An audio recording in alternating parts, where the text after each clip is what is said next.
கன்னியாகுமரி மாவட்டம் உண்ணாமலை கடை அடுத்த முனியம்பாறையில் அமைந்துள்ள பத்ரகாளியம்மன் கோவில் சிலைகளை முன் அறிவிப்பின்றி அதிகாரிகள் எடுத்து சென்றதால் இந்து முன்னணியினர் மற்றும் பக்தர்கள் அப்பகுதியில் குவிந்தனர்.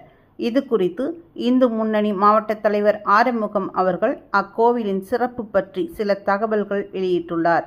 இந்த பத்ரகாளியம்மன் கோவில் சுமார் 200 வருடம் பழமை வாய்ந்த கோவில் என்றும், சென்ற வாரம் சிறப்பான முறையில் திருவிழாக்கள் நடைபெற்ற நிலையில் அதிகாரிகள் இந்த கோவில் சம்பந்தமான குளித்தலை நீதிமன்றத்தில் வழக்கு நிலுவையில் இருக்கும் பட்சத்தில் முன் அறிவிப்பு இன்றி சிலைகளை கோவில் பூட்டை உடைத்து பத்ரகாளியம்மன் சிலை மற்றும் பல சிலைகளை எடுத்து சென்று இருப்பது அம்மாவட்டத்தின் வட்டாட்சியருக்கு கண்டனம் தெரிவித்து மேலும் காவல்துறைக்கும் கண்டனம் தெரிவித்துள்ளார்.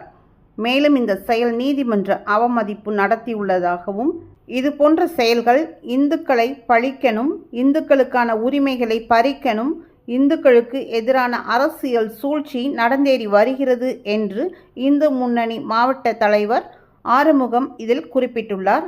மேலும் இந்து முன்னணி தலைமையில் மாவட்ட அளவிலான போராட்டம் மேற்கொள்ளப்படும் என்று அவர் காணொலி வாயிலாக தெரிவித்துள்ளார்.